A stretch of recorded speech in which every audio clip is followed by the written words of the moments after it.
नमस्कार, स्वागत है आपका। आप देख रहे हैं इंडिया बोल रहा है। मैं हूं आपके साथ विवेक शांडिल।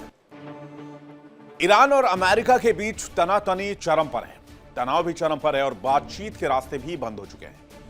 क्योंकि पहली दौर की जब बातचीत हुई अमेरिका और ईरान के बीच में, उस समय ऐसा लगा कि दोनों मुल्क शायद मान जाएंगे, परमाणु कार्यक्रम पर बात हो जाएगी और मामला शांति से सुलझा लिया जाएगा। लेकिन इशारा भी आया कि बातचीत पॉजिटिव है, सकारात्मक माहौल में बातचीत हुई है। लेकिन जैसे ही 24 घंटे गुजरे, अमेरिका ने सैंक्शंस की बारिश कर दी। ईरान के ऊपर नए सैंक्शन लगा दिए गए। तभी पूरी दुनिया को पता चल गया कि जो बातचीत हुई थी ईरान अमेरिका के बीच में, वो ओमान में हुई बातचीत फेल हो गई। तो बातचीत का रास्ता बंद हो चुका है। अब क्या करेंगे डोनाल्ड ट्रंप और क्या करेंगे खामेनेई? एक तरफ बातचीत बंद तो दूसरी तरफ ईरान पर नए प्रतिबंध। वहीं अमेरिका अपनी जंगी तैयारी को लगातार धार देने में लगा हुआ है। ईरान भी अपने मिसाइलों की ताकत लगातार अमेरिका को दिखा रहा है। ईरान किसी भी हाल में, किसी भी स्थिति में कोई समझौता करने के मूड में नहीं। और ईरान जानता है उसकी असली ताकत क्या है, उसके मिसाइल, उसके ड्रोन्स, जिसका इस्तेमाल पिछले साल जून में 2025 में ईरान ने किया था। लेकिन शायद ईरान उस वक्त तक तैयार नहीं था। लेकिन आज की तारीख में ईरान पूरी तरीके से तैयार है, अपने तमाम मिसाइलों के जखीरे के साथ। वहीं डोनाल्ड ट्रंप भी अपनी तैयारी के साथ टिके हुए हैं, ईरान को लगातार घेर रहे हैं। खबर यह भी आई कि यूएसएस अब्राहम लिंकन, जो कि एयरक्राफ्ट करियर है अमेरिका का, जो इस वक्त पर्शियन गल्फ में है, उस पर डोनाल्ड ट्रंप के दामाद जेरेड कुशनर पहुंच गए। और डोनाल्ड ट्रंप के खास दूत स्टीव विटकॉफ भी पहुंचे और कहा जा रहा है कि वो अमेरिकी तैयारी देखने के लिए पहुंचे कि हमले की कितनी पुख्ता तैयारी है। ईरान को पलटवार का मौका नहीं मिलना चाहिए, यह बात तय की जा रही है। और इसी दरमियान इजराइल के पीएम बेंजामिन नेतन्याहू अमेरिका में। लेकिन डोनाल्ड ट्रंप की चाल पर भड़का ईरान अगर पलटवार कर गया तो पूरा मिडिल ईस्ट जलेगा। क्योंकि ईरान के सुप्रीम लीडर खामेनेई अमेरिका को ललकार रहे हैं, अंजाम भुगतने की चेतावनी दे रहे हैं। लेटेस्ट डेवलपमेंट यह है कि इस वक्त बेंजामिन नेतन्याहू अमेरिका में है, डोनाल्ड ट्रंप की टीम से Jared Kushner, Steve Witkoff USS Abraham Lincoln पर है।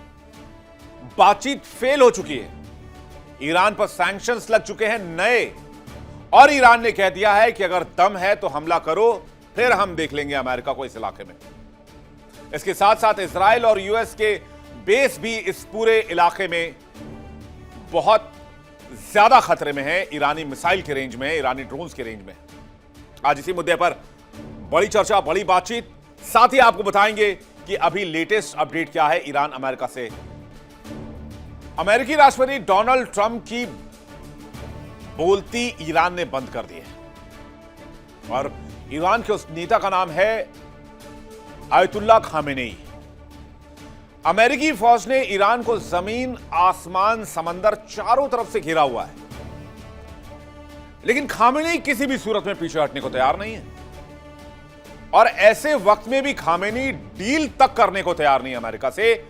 और आंख में आंख मिलाकर खामेनेई बात कर रहे हैं डोनाल्ड ट्रंप से। ईरान पर किसी भी वक्त हमले की आशंका है। डोनाल्ड ट्रंप कह रहे हैं कि ईरान को खतरनाक अंजाम भुगतना होगा।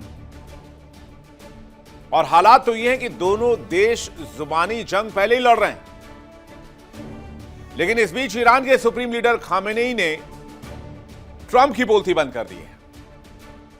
उन्होंने कह दिया जंग शुरू करना ट्रंप के हाथ में होगा, लेकिन जंग अमेरिका खत्म नहीं कर पाएगा, यह उसके हाथ में नहीं होगा। खामेनेई की यह बातें कोई फिल्मी डायलॉग नहीं है, बल्कि ईरानी सुप्रीम लीडर की वो धमकी है जिससे इजराइल और अमेरिका तक काम किया है। और इजरायली पीएम नेतन्याहू अभी अमेरिका में। और यह धमकी तब आई है जब अमेरिका ने ईरान पर नए सैंक्शंस लगाए। ईरान की तैयारी पूरी है। ईरान ने कहा है एक बार हमला करके दिखाओ, फिर पता चलेगा। क्योंकि ईरान ने टारगेट सेट किए हुए हैं, ईरान को कहीं जाने की आवश्यकता नहीं। ईरान को पता है ईरान के टारगेट पर क्या है, ईरान को कहां हमला करना है, अमेरिका की दुखती रग क्या है। तो कहां कहां हमले कर सकता है ईरान? इराक में अमेरिकी सैन्य अड्डे और दूतावास पर, सीरिया में सीमित अमेरिकी मौजूदगी पर, खाड़ी क्षेत्र में कतर, कुवैत, बहरीन में अमेरिकी बेस पर, सबसे बड़े तेल व्यापार मार्ग होर्मुज स्ट्रेट पर, जिससे तेल के दाम बढ़ जाएंगे, वैश्विक अर्थव्यवस्था पर दबाव बन जाएगा और अमेरिका को पीछे हटना होगा। इसके अलावा इजराइल, सऊदी अरब, यूएई और जॉर्डन भी निशाने पर है और यहां तक कि टर्की भी निशाने पर है ईरान के। तो एक तरफ अमेरिका ईरान से बातचीत की पहल तो कर रहा है, दूसरी तरफ ईरान के चारों तरफ सैन्य बेड़े से घेरा कस रहा है।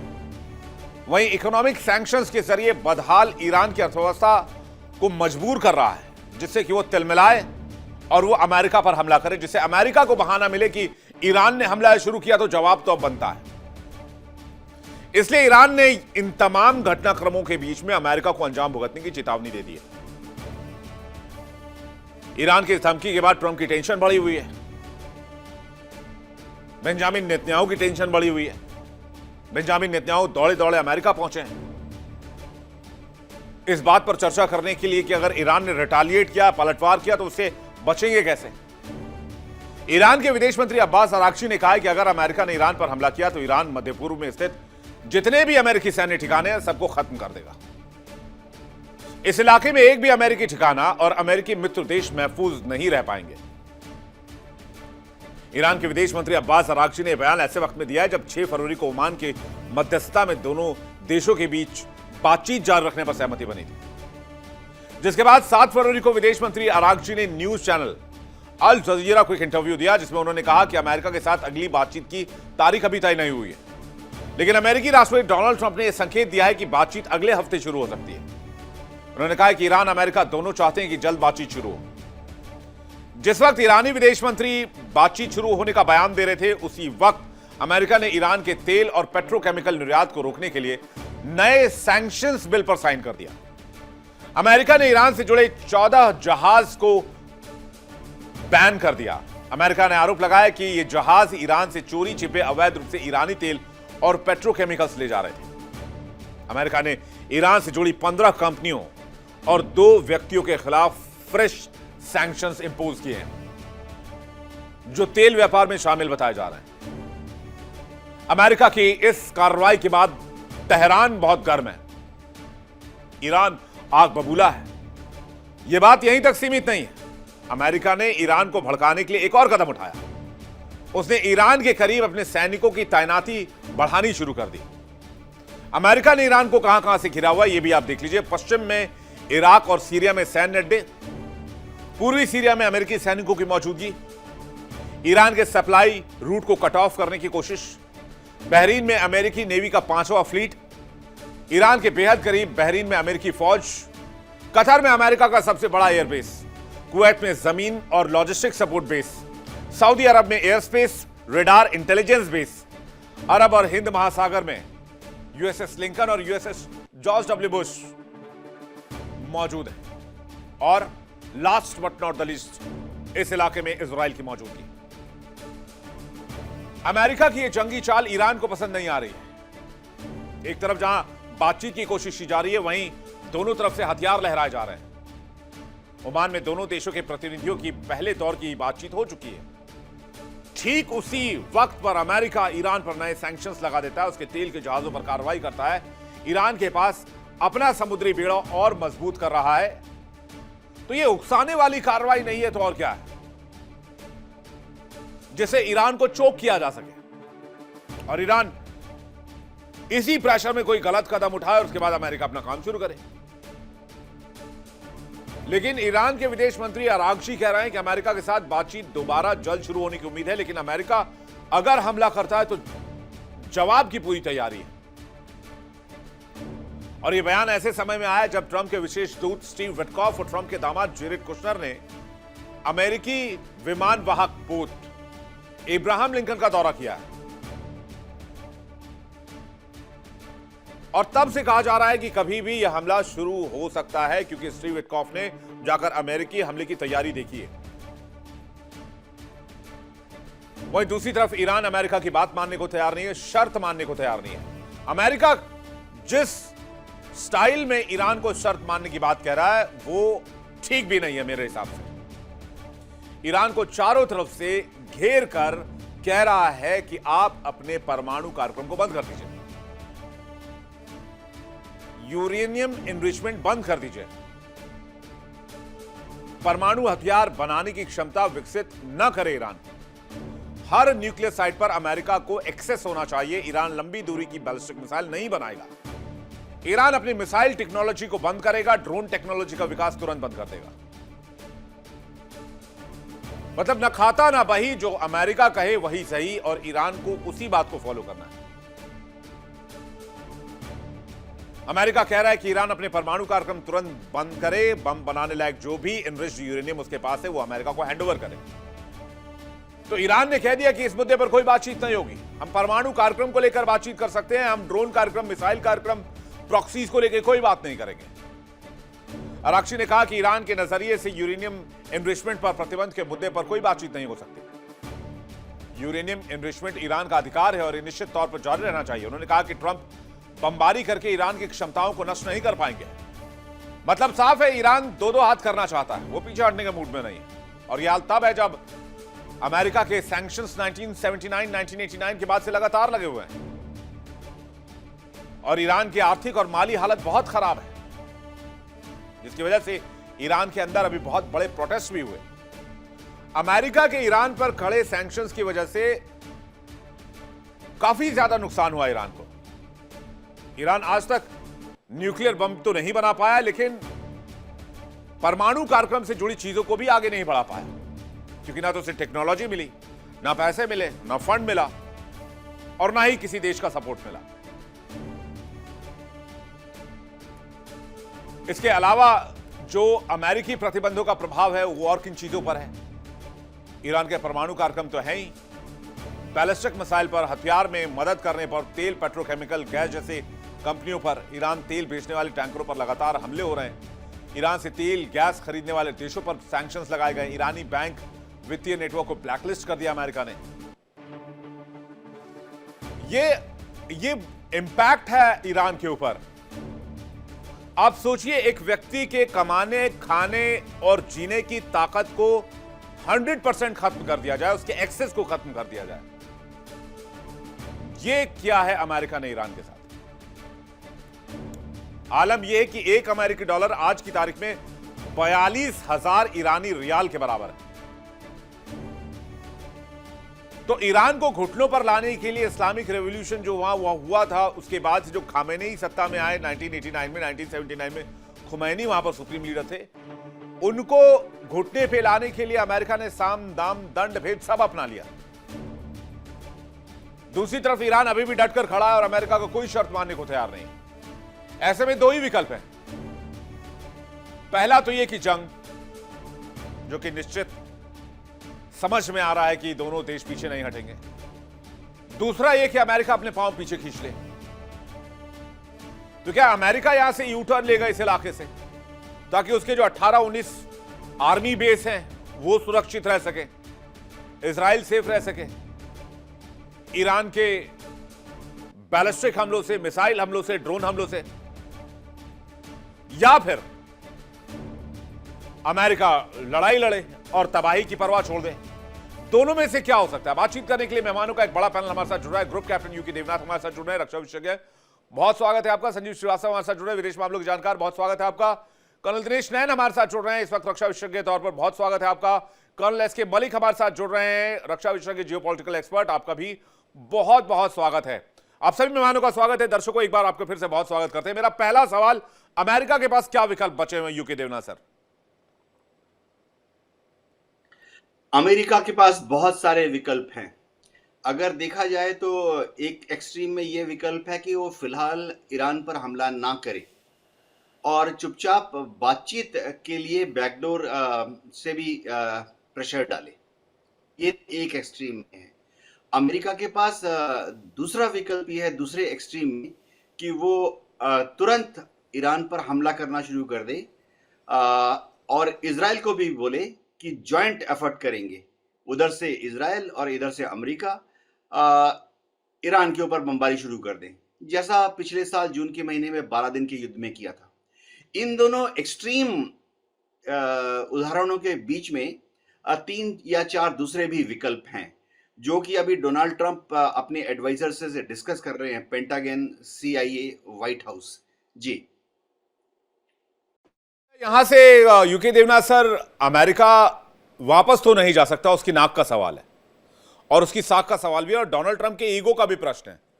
दुनिया में सबसे बड़ी चीज डोनाल्ड ट्रंप के लिए उनका खुद का ईगो है। जी हाँ, डोनाल्ड ट्रंप वापस तो नहीं जा सकते, वो जाएंगे भी नहीं। उन्होंने सिर्फ इतना करना है कि जो जो वेपन सिस्टम उन्होंने डिप्लॉय कर दिया है, जैसे अब्राहम लिंकन अगर वो अरब सागर में है, तो आने वाले कुछ समय के लिए, आने वाले काफी समय के लिए वो अरब सागर में ही रहेगा। तो ऐसा नहीं है कि अब्राहम लिंकन जो है वापस पैसिफिक ओशन में चला जाएगा। इसी तरह से अगर उन्होंने जॉर्डन में अपने F-15 को तैनात किया है, वो आने वाले काफी समय तक जॉर्डन में ही रहेंगे। इसकी सबसे बड़ी वजह यह है कि डोनाल्ड ट्रंप उम्मीद कर रहे हैं कि चलो अभी फरवरी में तो नहीं कर पाए, लेकिन हो सकता है कि मार्च या अप्रैल तक ईरान के अंदर जो अंदरूनी हालत हैं वो और ज़्यादा गड़बड़ा जाएंगे, और या तो मार्च के अंत में या अप्रैल के पहले शुरुआती दौर में दिनों में फिर से बड़ी तादाद में जनता सड़क पर आ जाएगी ईरान के सरकार के खिलाफ विद्रोह में। इसके लिए अमेरिका ने लगातार पिछले 3 दिनों में काफी सारे सैंक्शंस फिर से एडिशनली ईरान पर लगा दिए हैं। काफी सारे ईरानियन कंपनीज और काफी सारे यूरोपियन एशियन कंपनीज पर बैन लगा दिया है कि वो ईरान के साथ व्यापार ना करें। इस लिस्ट में जो परसों इशू हुई है उसमें 4 भारतीय कंपनियों पर भी बैन लगाया गया है। अगर हम याद रखें तो पिछले साल जुलाई में और पिछले साल अक्टूबर में 2 बार अमेरिका ने टोटल 16 इंडियन कंपनीज पर बैन लगा दिया था। जी। मुझे लगता है यहां से अमेरिका के पास तो बहुत सारे विकल्प है, जैसे कि यूके देवनाथ सर बता रहे हैं, संजीव श्रीवास्तव जी के पास, और उसके बाद मैं दिनेश नैन सर और संजीव मलिक सर आपके पास आ रहा हूं। अमेरिका जैसे सुपर पावर को, जिसको इजराइल का साथ हो मिडिल ईस्ट में, आखिर उनको किस बात का डर लग रहा है मिडिल ईस्ट में कि वो ईरान पर हमला? ईरान को आपने ऑलरेडी इतना मार दिया है कि उनकी इकोनॉमिक हालत ऐसी ही बहुत खराब है। अगर आप सुपर पावर हैं, वर्ल्ड के सुपर पावर हैं, आपके पास बहुत ताकत है, आपने 2-2 फ्लीट लाकर खड़ा कर दिया ईरान के बॉर्डर पर, तो हमला करने में क्यों डर रहे हैं, क्यों झिझक रहे हैं? अमेरिका को क्या तकलीफ है यहां पर? देखिए, जैसा कि आपने जिक्र भी किया अपने प्रारंभिक वक्तव्य में, और ईरान की तरफ से भी जो इस तरीके की बातें कही जा रही हैं कि देखिए, हमला करना तो अमेरिका जब चाहे कर सकता है, और इस तरीके के जो हमले जब अमेरिका ने जब कभी भी किए हैं, तो अपने वो जो एक स्ट्रेटेजिक जो तात्कालिक उनका जो गोल होता है रिजीम चेंज को कराने का, उसमें सफल भी हुए। चाहे वो तालिबान के विरुद्ध 2001 में 9/11 की घटना के बाद किया गया हमला हो, जिसमें कि अमेरिका ने तालिबान की रिजीम को टॉपल किया, और उसी तरीके से 2003 में सद्दाम हुसैन की रिजीम को अमेरिका ने टॉपल करने के लिए वहां पर हमला किया, और उसे भी सद्दाम हुसैन की भी सरकार को हटा दिया, और बाद में सद्दाम हुसैन को कैप्चर किया, उसे फांसी भी दे दी गई थी। तो अमेरिका के लिए ये तो करना आसान है, लेकिन जो दूसरा पक्ष है वो बहुत कठिन है। एग्जिट करना उतना आसान नहीं है, और अमेरिका को अफगानिस्तान से एग्जिट करने में 20 वर्षों का समय लगा, और इराक से उसको एग्जिट करने में लगभग 1 दशक का समय लगा। तो और उस प्रक्रिया में अमेरिका ने अपने हजारों सैनिकों की जानें गंवाई, बहुत सारे सैनिक उसके घायल हुए, बॉडी बैग्स अमेरिका में जब पहुंचते थे तो जाहिर है कि वहां पर रिसेंटमेंट होते थे, और इसकी वजह से वहां पे मांग की जाती थी कि आप अपने ट्रूप्स को विड्रॉ कीजिए, और अफगानिस्तान से ट्रूप्स के विड्रॉल को, इराक से, लीबिया से इत्यादि से ट्रूप्स के विड्रॉल का एक बहुत डोमेस्टिक प्रेशर भी अमेरिका पे आता था। लेकिन वो ट्रूप्स का जो विड्रॉल है उतना आसान होता नहीं है, क्योंकि जब जिस रिजीम चेंज करने के लिए आप हमले तो कर देते हैं, लेकिन उसके बाद जो केओस पैदा होता है, जो इंसर्जेंसी पैदा होती है, उसको डील करना जाहिर है कि एक लंबा उसमें समय लगता है। इंसर्जेंट्स को, आतंकियों को आप मारते जरूर हैं, लेकिन वो आतंकी गुरिल्ला वॉरफेयर का सहारा लेते हुए, छापेमार युद्ध का सहारा लेते हुए, जैसे कि तालिबान कहा करता था कि यदि आपके पास घड़ी है तो हमारे पास समय है, और आप देखते हैं कि आप कितने बम गिराते हो, हम वेट करेंगे, और वही उन्होंने किया। और 20 वर्षों के बाद अमेरिका को रातों रात सारा अपना साजो सामान छोड़ करके अफगानिस्तान से भागना पड़ा था। तो ये जो इसी वजह से डोनाल्ड ट्रंप बहुत ही इस बात को जानते हैं कि हमला तो वो जब चाहे तब कर देंगे, और वो इस रिजीम के ऊपर जो पहले से ही अंदर से क्रम्बल कर रही है, जो अंदर से काफी कमजोर दिखाई दे रही है, उसको वो हटा भी सकते हैं। लेकिन उसके बाद का जो पोस्ट खुमैनी या पोस्ट इस्लामिक रिजीम का जो सिनारियो है, उसको डील करना अमेरिका के लिए आसान नहीं होने जा रहा। और उस सिनारियोस को ध्यान में रखते हुए अमेरिका जाहिर है कि इस बात की अपेक्षा करेगा कि जो वहां पर इंटरनल क्योस, इंटरनल कंट्राडिक्शंस जो इस्लामिक रिजीम की, चाहे वो आर्थिक कारण हो चाहे वो सामाजिक कारण हो, सब इतने ज्यादा कमजोर हो जाए कि ये रिजीम अपने आप कोलैप्स कर जाए। लेकिन अमेरिका, जैसे कि आपने कहा, मैं बिल्कुल सहमत हूं, अमेरिका और देवनाथ सर ने भी कहा कि वो अमेरिका अपने जो प्रेजेंस को वो लंबे समय तक वहां पर बना कर रख सकता है। जो मैक्सिमम प्रेशर कैंपेन जो अमेरिका ने, ट्रंप एडमिनिस्ट्रेशन ने पहले भी चलाया था, इस बार भी उन्होंने चलाया है, उस प्रेशर को वो लगातार बना के रखेंगे। सीआईए और मोसाद पहले से ही एक्टिव है वहां पे, और एक बिल्डअप मिलिट्री माइट का जो डर है, वो ईरान की जो रिजीम को ठीक तरीके से जाहिर है कि स्टेबलाइज नहीं होने देगा, और ये रिजीम अंदर से, जो कि पहले से ही उसके अंदर दरारें दिख रही हैं, वो और अधिक कमजोर पड़ सकती है। और ऐसे में यदि ऐसी कोलैप्स करने की स्थिति आती है, तो मैं मेरे असेसमेंट के मुताबिक अमेरिका कोई लार्ज स्केल एरियल स्ट्राइक या कोई स्पेशल मिलिट्री ऑपरेशन जैसे मुझे लगता है कि मैं आपकी इस बात से सहमत हूं कि अमेरिका को एंट्री तो है यहां से कि वो वॉर शुरू कर दे, लेकिन वो एग्जिट कैसे लेंगे ये एक बड़ा टफ है। दूसरा ये कि आईआरजीसी जो इस्लामिक रेवोल्यूशनरी गार्ड्स हैं, वो बेसिकली माने जाते हैं कि वो खामेनी के रक्षक हैं, वो उनकी पर्सनल आर्मी है, वो लगभग 2 लाख की, उनको भी टैकल करना होगा। दिनेश नैन सर का रिएक्शन चाहेंगे, उसके बाद मलिक सर आपके पास आ रहा हूं। देखिए विवेक, डोनाल्ड ट्रंप के सभी पैतरे जो ईरान के साथ हैं सब उल्टे पड़े। चाहे उनके पिछले टेन्योर में आप देख लें, जब न्यूक्लियर डील को कैंसिल किया गया और उन्होंने कहा इनके सैंक्शन लगाए ईरान के ऊपर, उससे कोई खास फायदा नहीं हुआ। ईरान ने धीरे धीरे करके अपना न्यूक्लियर प्रोग्राम आगे बढ़ाना शुरू कर दिया, जिसके कारण हमने पिछले साल देखा कि इजराइल ने भी और अमेरिका ने भी फोर्दो से लेकर के जितने नातांज से लेकर जितने भी इनके न्यूक्लियर साइट्स हैं, उनके ऊपर B-2 बॉम्बर्स इस्तेमाल करने की कोशिश की, सोचा कि हम बहुत कुछ कर देंगे। बोला भी गया कि हमने बहुत कुछ तोड़फोड़ कर दिए, लेकिन हुआ नहीं, तो वो भी पैतरा उल्टा पड़ा। उसके बाद में डिसाइड किया गया कि चलो अब यहाँ पे रेजिम चेंज का काम करते हैं। तो जो शाह है इनके पास बैठा हुआ है अमेरिका में, पुराने ईरान के राजा का बेटा, उसको आगे मोहरा बना करके आगे कोशिश की गई CIA द्वारा एंड मुसाद द्वारा कि पूरा इन्फिल्ट्रेट करके ईरान की सोसाइटी के अंदर अजैर जो आपके हैं, जो इनके कुछ कर्ड्स हैं, फैक्शन है माइनॉरिटीज का, वो है, या बलूच अफगान्स हैं, इन सब के माध्यम से जो कि माइनॉरिटीज माने जाते हैं, इनको इस्तेमाल करते हुए एक एजिटेशन बना करके रिलीजियस टाइप से खड़ा किया गया। लेकिन हमने देखा इस चीज को कि खुमैनी के और उसके जो गवर्नमेंट है, पेजेश्कियान है, जो बाकी लोगों ने मिलकर के उसको डेफिनेटली उसकी हवा निकाल दी, उसमें कुछ दम नहीं रहा। इसलिए हमने देखा पिछले कुछ हफ्तों में सब कुछ शांत होता दिखाई दिया। हाँ, कुछ धमाके अभी किए गए तेहरान से लेकर के और बंदर अब्बास पोर्ट तक, लेकिन वो भी कोई खास ये नहीं मान सकते हम कि हाँ बहुत बड़ा काम जो है या उससे ईरान में बहुत बड़ा तब्दीली आने वाली है।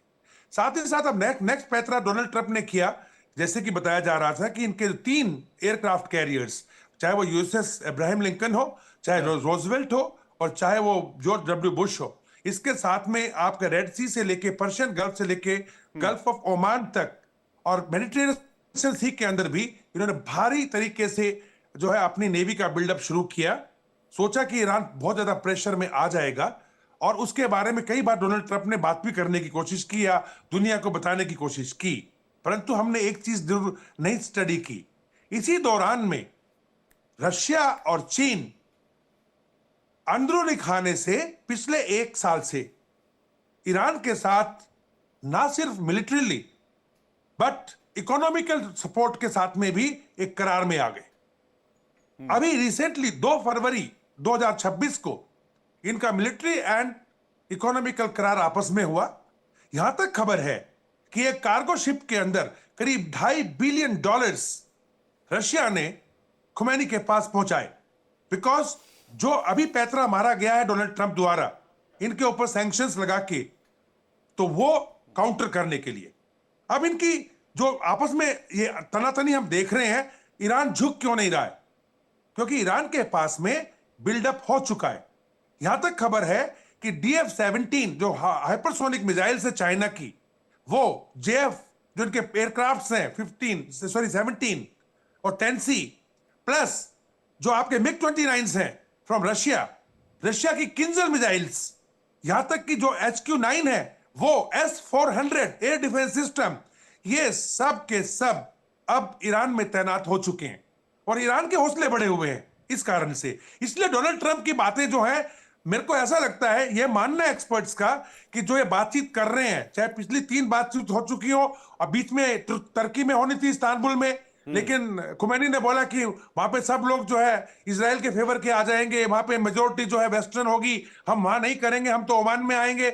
ओमान में भी हुआ, पर दोनों पार्टीज टाइम गेन कर रही हैं, अपनी अपनी प्रिपरेशंस कर रही हैं। और रही बात लेटेस्ट जो अभी चल रहा है, मेरा मानना बहुत क्लियर है इसके अंदर कि यह युद्ध डेफिनेटली होगा, ईरान झुकने वाला नहीं।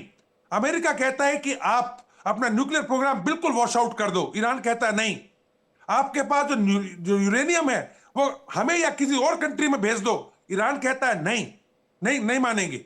तीसरा, आप प्रॉक्सी को बिल्कुल कोई सपोर्ट नहीं करेंगे, ईरान कहता है हम करेंगे, उसमें हम नहीं रुक, हम उसको जवाब ही नहीं दे रहा उसके बारे में, चुप रह रहा मतलब करेंगे। चौथा, अमेरिका कह रहा है कि आपके पास में जो अनरेस्ट है आपकी कंट्री के अंदर, उसको एड्रेस करेंगे।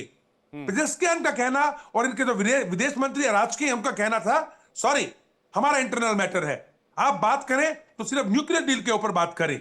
लेकिन न्यूक्लियर डील के ऊपर क्या बात वो करें? ये भी तो कह रहे हैं कि भाई आप अपना जो मिसाइल प्रोग्राम है वो भी आप बंद करेंगे। यस, मैं उसी पे आ रहा हूं। मेन प्रॉब्लम तो इनका मिसाइल प्रोग्राम है कि इनकी फतेह से लेकर के और इनकी जो खुर्रमशहर है, अबू मेहदी है, खुर्रमशहर 4 हाइपरसोनिक, जिसकी रेंज अभी पूरे यूरोप के जितने भी एयरबेस हैं अमेरिका के, टर्की तक में, ऊपर तक सब में स्ट्राइक कर सकते हैं। तो ये अभी वो उसको बंद करने को तैयार नहीं है। और जो अमेरिका है वो इस पोजीशन में आ चुका है कि सांप के मुंह में छुचुंदर, खाए तो मरे, ना खाए तो ना मर्द, सिचुएशन यहां पे है। मतलब ये फैसला उनके गले की हड्डी बन गया है, ना उसको निगल पा रहे हैं ना उगल पा रहे हैं। मैं संजीव सर का रिएक्शन चाहूंगा। संजीव सर, जो बात दिनेश सर कह रहे हैं, जो बात यूके देवनाथ सर कह रहे हैं, जो बात संजीव जी कह रहे हैं कि भाई अगर आपने इतनी तैयारी कर लिया, आपने 3-3 जहाज लगा दिए, आपके सारे 19 से 18 19 के एयर बेस को सबको आपने हाई अलर्ट पर रखा हुआ है, आपके पास इजराइल जैसा ताकतवर साथी मिडिल ईस्ट में मौजूद है, तब आप क्यों नहीं हमला कर रहे हैं? आप किस बात पे घबराए हुए हैं? जाहिर सी बात है अमेरिका डरा हुआ है यहां पर अभी भी ईरान के मिसाइल और बैलिस्टिक प्रोग्राम और ड्रोन से। देखिए, मैं इस बात को थोड़ा सा एक और इसमें आयाम जोड़ना चाहूंगा जी, जो कि नैन सर कर रहे थे, बिल्कुल ठीक, मुझे लगता है बहुत ही सटीक एनालिसिस उन्होंने दे दिया है। और इसके साथ मैं जो नया आयाम आपको जोड़ना चाहता हूं वो चाइना वाला जोड़ना चाहता हूं। देखिए, सारी कहानी प्रॉब्लम शुरू हो रखी है लास्ट ईयर, जो उन्होंने फोर्डो नेतांज के वगैरह उन्होंने दावा किया था, उड़ा दिए गए, कहानी उसके बाद से शुरू होती है। ईरान को मालूम था कि अमेरिका के साथ उसका कन्फ्रंटेशन होना ही होना है, लड़ाई होनी ही होनी है। अब वो कब होगी, it's a matter of time. ये बात अलग है कि विद इन 1 ईयर ऐसी स्थितियां बन गई हैं। बात यहां आती है विवेक जी, देखिए चाइना को अमेरिका कैसे कंट्रोल करे, कैसे उसको अपनी मुट्ठी में लाए। जैसे ही उसके पास उसको वहां पे टैरिफ बॉम्ब लगाता है, चाइना उस बम को उल्टा फोड़ देता है। उसके साथ साथ जो भी एक्शन लेता है, चाइना उसको रिवर्स गियर में डाल के अमेरिका को चालू कर देता है। अभी सवाल ये है, तो फिर यहां पे उसको लगता है कि मैं चाइना को कंट्रोल करूं तो कैसे करूं, कि देखिए उसके कोई भी वक्तव्य रशिया के खिलाफ इतने हॉस्टाइल नहीं है ट्रंप साहब की, लेकिन चाइना के सामने उनकी मजबूरी नजर आ रही है साफ साफ। G2 तक वो बोल चुके हैं, G2 में जाकर 1 to 1 हाथ मिला चुके हैं। अब उनके पास ये एक हथियार है कि मैं ईरान का गला दबाऊं, उस नस को पकड़ूं जो, और उस नली को मैं दबाऊं जिससे ऑक्सीजन चाइना को मिल रही है। चाइना का 85 to 90% इंपोर्ट ऑफ ऑयल इस यहां से हो रहा है। इसके अलावा जब भी अमेरिका परेशान करता है तो चाइना उसको रेयर अर्थ मेथड की उसके ऊपर एक तरह से बैन लगा देता है। अब इतने सारी जितनी सारी जो एनर्जी सोर्सेज है वो चाइना उनके पास बच नहीं आ रहा है। तो एक एंगल ये मैं जोड़ना चाह रहा था कि इस एंगल को लेकर जो अमेरिका का जो बड़ा एम है उसमें से एक बहुत बड़ा प्रायोरिटी एम ये भी है। अभी आपने कहा कि वो क्यों नहीं कर रहा है अटैक। देखिए, अटैक करने के लिए ये जो चल रही है, ये बात वक्ताओं ने बिल्कुल सही कही है, ये एक टाइम बाइंग टैक्टिक्स है।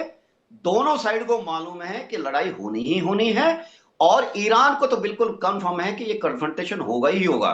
इसलिए ईरान ने वो सब तैयारी की है पिछले 1 साल के अंदर कि जो अमेरिका को एक अच्छा रेजिस्टेंस दे सकते हैं। मानता हूं आज की डेट में अमेरिका टेक्नोलॉजिकली बहुत ज्यादा हाई है, लेकिन मैं एक चीज बताता हूं, कुछ चीजें मैं आपको काउंट कराना चाहता हूं। अमेरिका शायद वेट कर रहा है कि ये वार्ता को विफल इसलिए कह रहा हूं कराकर, क्योंकि उसने शर्तें ऐसी रख दी है, कोई भी खुद मुख्तार कंट्री उन सारी शर्तों को मानने वाला नहीं है बिल्कुल। अपनी सुरक्षा।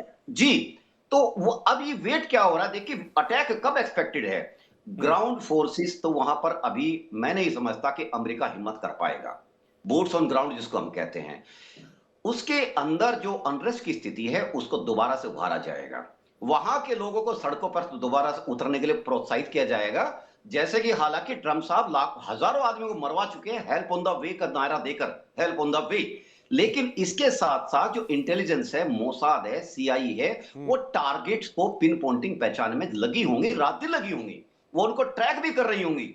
इसके साथ साथ अमेरिका अपने हर अड्डे का, देखिए मुझे जहां तक मेरी नॉलेज है 19 अड्डे हैं पूरा खाड़ी के देशों में, 10 कंट्री के अंदर, जिसके अंदर 8 अड्डे उनके बहुत बड़े परमानेंट टाइप नेचर के हैं और बहुत बड़े हैं, उसके पास हर टाइप का वहां पे वेपन सिस्टम है।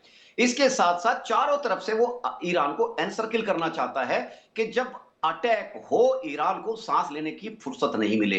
इसके साथ साथ जो ये इतनी शर्तें लगाई है, ईरान इन शर्तों को कभी नहीं मानेगा, और साथ साथ इजराइल भी तैयारी कर रहा है। ऐसा नहीं कि इजराइल बैठा है, इजराइल सिर्फ अमेरिका के जाके वहां के नेतन्याहू साहब वहां पे विजिट कर रहे हैं और इसको सिर्फ एक ऑप्टिक्स का रूप दे रहे हैं, नहीं।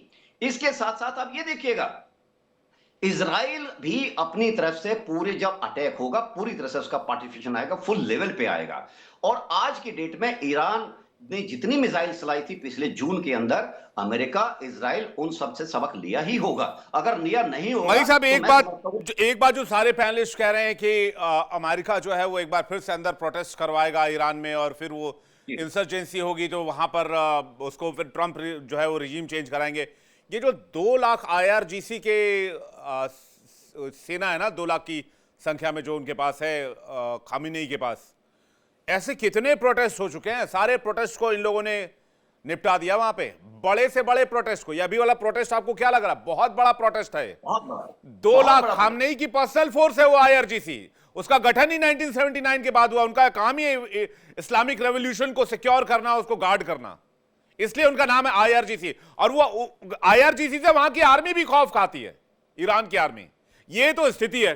तो अंदर से तो रिजीम चेंज होने से रहा, ये होगी तो फिर जंग होगी दोनों तरफ से। उसके बाद अमेरिका यहां से निकलेगा कैसे, और वो बाकी अपने बेसिस को कैसे सेव करेगा, ये सबसे बड़ा सवाल है।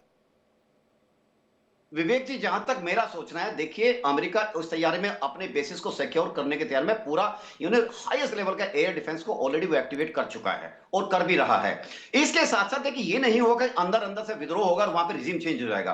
अंदर का विद्रोह होगा, उसका फायदा उठाया जाएगा मिलिट्रीली। लेकिन जो मैं अंदर के विद्रोह की बात कर रहा हूं, वो इस बात का मेरा असेसमेंट ये कहता है, मेरी समझ ये कहती है कि अंदर से विद्रोह करके, अंदर से जो अशांति फैला करके मिलिट्रीली उसको एक्सप्लोट किया जाएगा। और इस नहीं कर सकते, मैं वही कह रहा हूं, वो पॉसिबिलिटी कम है थोड़ी सी बिकॉज ऑफ IRGC, मेरा ये मानना है। मैं इस पर यूके देवनाथ सर का टेक ले लेता हूं। यूके देवनाथ सर, आपको क्या लगता है? देखिए, IRGC के कल्चर को समझना पड़ेगा, फैब्रिक को समझना पड़ेगा। जब ईरान में उनकी 6 लाख की आर्मी थी, तो फिर IRGC को अलग से क्यों बनाया गया? इसका सबसे बड़ा कारण था कि जब रिवॉल्यूशन हुआ तो उसके बाद ईरान में रिवॉल्यूशन के बाद जो भी लीडर्स आए, खोमेनी आए, उनको लगा कि ईरान की जो आर्मी है वो बहुत ही एपॉलिटिकल है, तटस्थ रहती है, और शायद आंख मूंद कर ईरान की जो रिजीम है उसका ऑर्डर नहीं मानेगी। 1-2 बार ऐसा हुआ भी था 80 के दशक में, 90 के दशक में, जब सीनियर ऑफिसर्स ने ऑर्डर्स को मानने से मना कर दिया, यह बोल के कि ये ऑर्डर जो है ईरान की कॉन्स्टिट्यूशन के हिसाब से इलीगल ऑर्डर है। तो इसके बाद जब IRGC का गठन हुआ तो उसमें 2-3 पॉलिटिकल एंगल डाल दिए गए। एक, IRGC जो है वो एक मिलिट्री ऑर्गेनाइजेशन नहीं है, IRGC एक पॉलिटिकल ऑर्गेनाइजेशन है। सिलेक्शन जो है वो चाहे जवान हो या ऑफिसर हो, उसकी शारीरिक क्षमता देखकर नहीं होती है, मानसिक क्षमता देखकर नहीं होती है। एकमात्र क्राइटेरिया होता है कि वो कितना आयतुल्लाह ख़ुमैनी के प्रति अपनी व्यक्तिगत निष्ठा दिखाता है। इसके भी उनके तरीके हैं। किसी बच्चे को जब सेलेक्ट किया जाता है आईआरजीसी के लिए, चाहे वो जवान हो या अफसर हो, जी।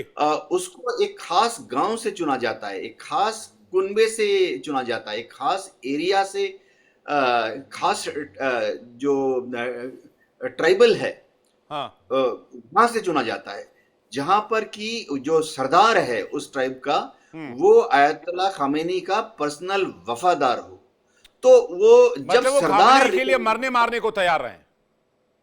जी हाँ, वहां पर क्या होता है कि जब एक कम्युनिटी का सरदार जो है, जो कि खामेनी के प्रति वफादार है, वो रिकमेंड करता है कि मैं इसको रिकमेंड करता हूं एज ए जवान, मैं इसको रिकमेंड करता हूं एज एन ऑफिसर, उसके बाद उसकी भर्ती होती है आईआरजीसी में। एक और चीज हम सोचते हैं कि आईआरजीसी टूट क्यों नहीं रहा, दगाबाजी उसमें वहां पर विभीषण क्यों नहीं निकल रहे, जयचंद क्यों नहीं निकल रहे, जैसे कि वेनेजुएला में हुआ। इसका ये कारण है कि जिस परिवार से वो आता है, जवान या अफसर, वो परिवार जो है वो अपनी पर्सनल, जैसे कहते हैं ना, नमक का ख्याल रखना, नमक का हक नमक अदा का करना। हक।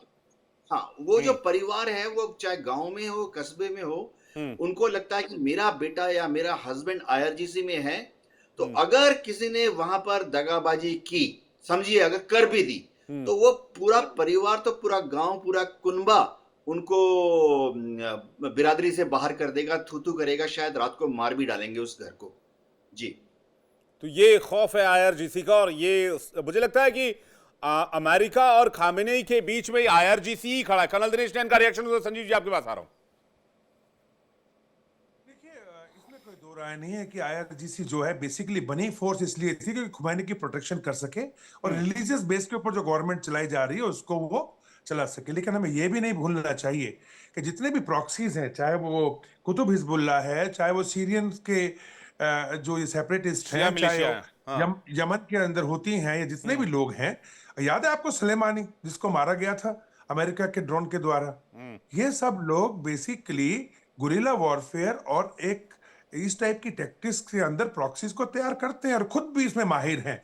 यही कारण है कि बार बार ईरान धमका रहा है इसको, अमेरिका को, कि अगर आप अंदर घुस गए एक बार हमारे पास तो आपका वियतनाम वाला हवाल जल्दी बाहर निकलना मुश्किल हो जाएगा आपके लिए, बिकॉज ये सामने सामने नहीं लड़ेंगे, ये उसी टेक्नोलॉजी को गुरिल्ला टैक्टिक्स में आ जाएंगे।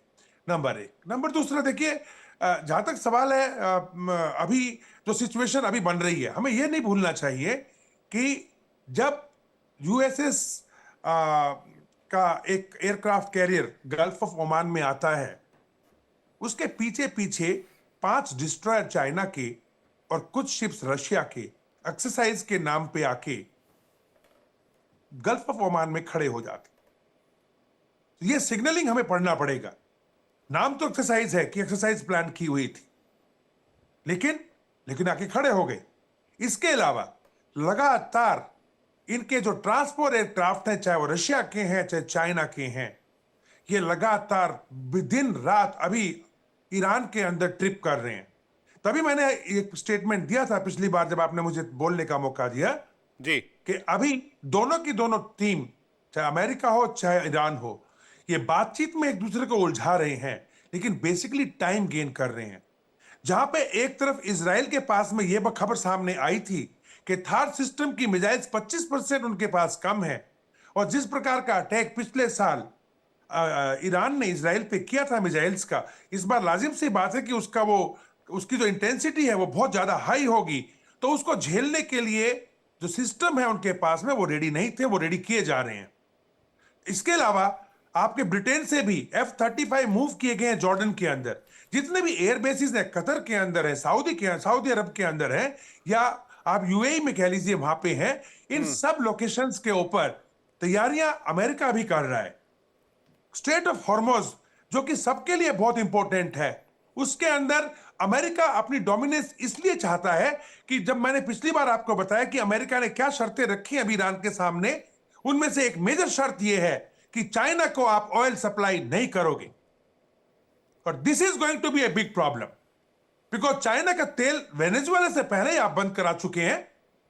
ईरान का और गल्फ ऑफ हॉर्मोज का मेजर प्लेयर है कच्चे तेल का, बिल्कुल, वो जो चाइना को सप्लाई करता है। यहां से भी अगर आप उसकी सांस घोट दोगे तो डेफिनेटली आप चाइना को इस वॉर के अंदर इनवाइट कर रहे हैं। तो चाइना पहले तो रशिया के साथ मिलके, जैसा यूक्रेन के अंदर सारा यूरोप और अमेरिका कर रहा है रशिया के खिलाफ, वैसे करेंगे। और हो सकता है, मेरा मानना यह है कि कहीं बात आगे बढ़ जाए तो शायद वर्ल्ड वॉर 3 का बिगुल इस स्टेट ऑफ हॉर्मोज में जरूर बच जाएगा।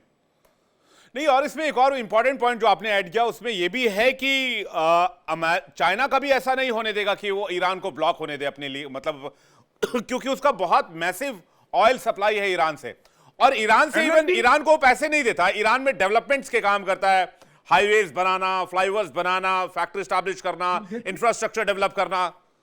जी देखिए, विवेक, चाइना ईरान को लूट रहा है। हाँ बिल्कुल सही बात है। सबसे कचड़ा माल उसको दे रहा है।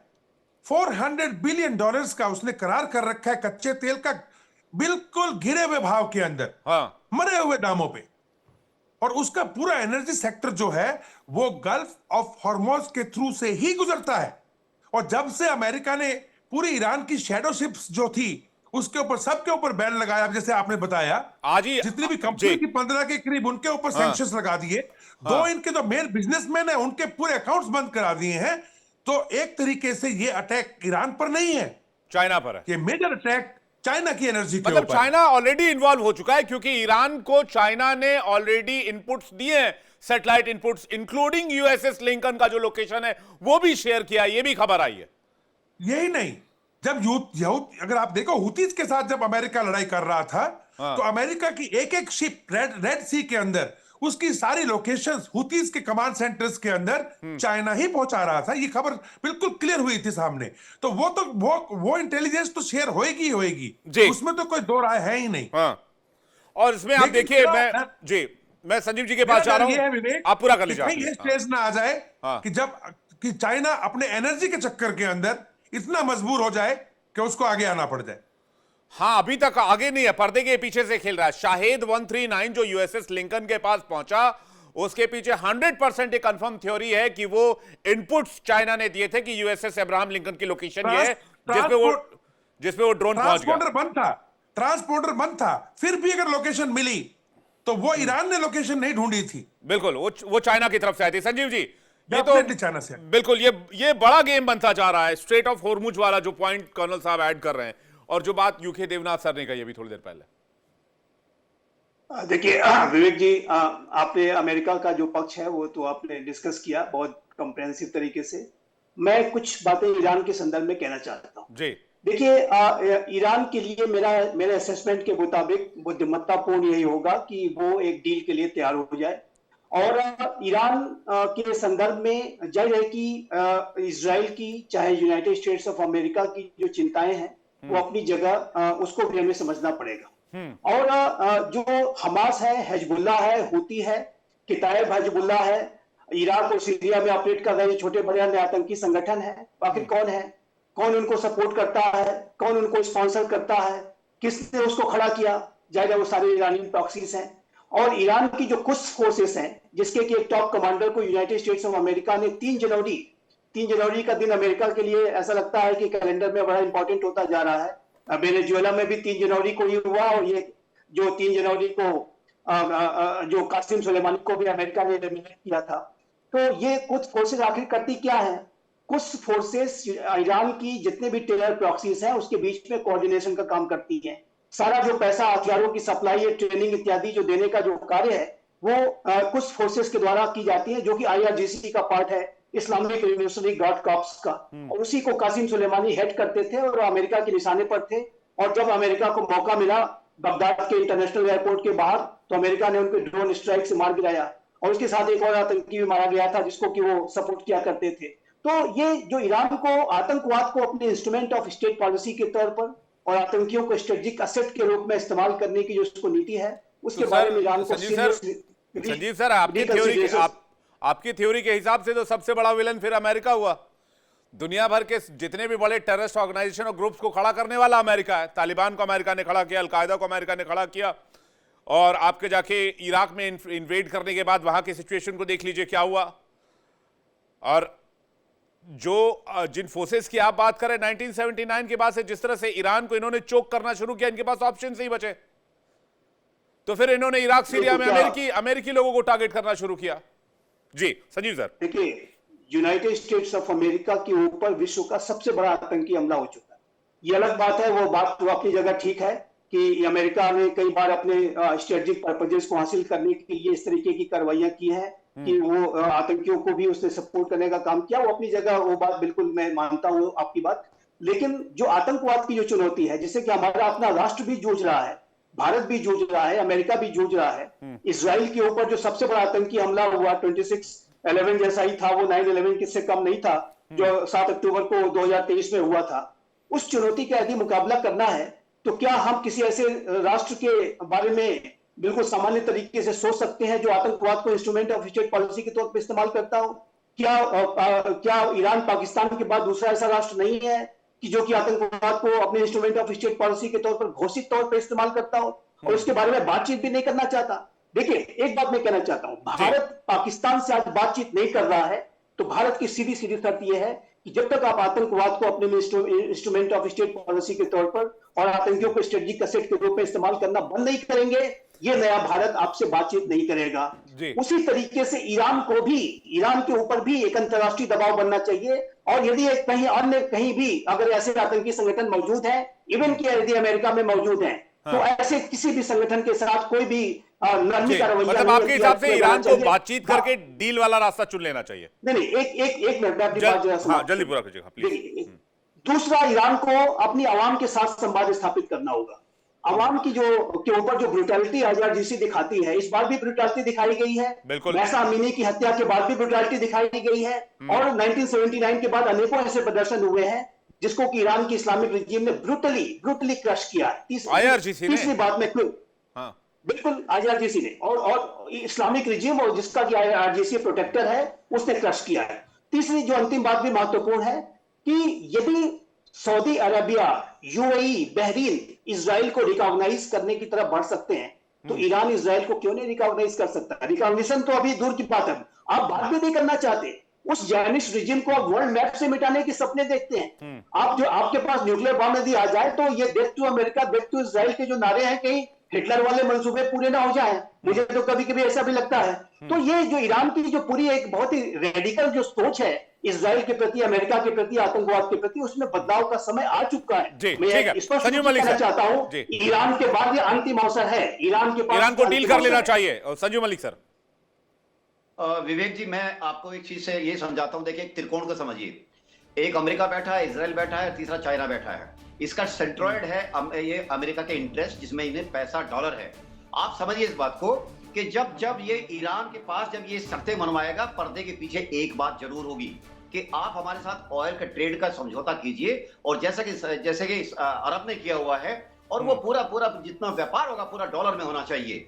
समझिए इस बात को, क्योंकि अमेरिका अपने आप को इस टाइम इकोनॉमिकली बड़ी जिटरी पोजीशन में ढूंढ रहा है, और अगले खासकर 10-15 सालों को देखते हुए जिस तरह से हवा बह रही है पूरी दुनिया में, चेंज की हवा बह रही है, अमेरिका उसको पचा नहीं रहा है। तो ये बात सही है आपकी कि पूरे आतंकवाद का सेंटर केंद्र अमेरिका ही तो रहा है। अमेरिका ने लोगों को अपने इंटरेस्ट के लिए, अमेरिका लोगों को, देश को बर्बाद किया है। अब आता हूं मैं यहां पर। देखिए, अमेरिका का और ईरान का जो कॉन्फ्लिक्ट है, ये मुझे लगता है अवश्यंभावी है।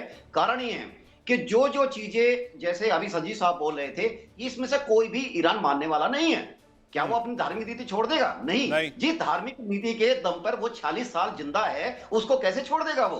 दूसरी बात यह है, इसी बात को एक्सप्लॉइट करने के लिए वहां के ह्यूमन राइट्स का जो वायलेशन हुआ है, निश्चित रूप से हुआ है। वहां के लोग भी चाहते हैं थोड़ी आजादी की, वो आराम से रह सके, बाकी दुनिया से सिंक होके उनके साथ जी सके। लेकिन वो का वहां का रिजीम है, इतना कट्टर है कि उनको जैसे कुछ करता है तो उनको दंड देना शुरू कर देता है। दूसरी बात यह है कि इजराइल का सॉल्यूशन भी अमेरिका अपने मित्र इजराइल का सॉल्यूशन भी यहां देखता है। वो देखता है कि उसे ऐसा पैक्ट करा के इन सबकी हवा बंद की जाए, इन सबकी ऑक्सीजन काटी जाए, यानी जितने प्रॉक्सीज हैं। लेकिन क्या मानेगा? नहीं मानेगा। ऑलरेडी उसने कह दिया कि ये मेरा अपना मसला है, मेरा अपना पैसा है, मेरी मर्जी जो चाहे करूं। तीसरी चीज है चाइना। बहुत अच्छा सॉल्यूशन देख रहा है अमेरिका के। इस चीज को करने के बाद, ईरान को आइसोलेट करने के बाद एक अच्छा सॉल्यूशन मिलेगा, फिर बार्गेनिंग की स्थिति बहुत ज्यादा पावरफुल हो जाएगी चाइना के साथ अगेंस्ट में। जी जी, तो ये सब चीजें देखते हुए मुझे लगता है कि ये कन्फ्रंटेशन है। हाँ, टाइमिंग का मैटर लगे, जैसे कि आपने मुझे मौका दिया था, मैं आपको बताया था 4-5 चीजें, जैसे वो सिंक हो जाएगी, मुझे लगता है कि अगर बातचीत चल भी रही होगी उसको विफल करा दिया जाएगा और बहाना लेकर उस पर अटैक किया जाएगा। मुझे लगता है ये जो कन्फ्रंटेशन है आएगा। अब मुझे लगता है कि अभी ये अटैक वाली बातचीत में थोड़ा वक्त लगेगा, लेकिन जिस तरह से माहौल बन रहा है ऐसे दौर में कुछ कहा नहीं जा सकता। आप मेहमानों का बहुत शुक्रिया हमारे साथ जुड़ने के लिए और अपना कीमती वक्त देने के लिए बहुत बहुत धन्यवाद। दर्शकों आपका भी बहुत बहुत धन्यवाद। इंडिया बोल रहा है फिलहाल इतना ही, वक्त एक ब्रेक का है। ब्रेक पे जाने से पहले आपको बता दें, इंडिया डेली अब आपकी स्मार्ट टीवी पर भी मौजूद है। इंडिया डेली 24/7 देखिए अपने स्मार्ट टीवी पर लाइव और लगातार।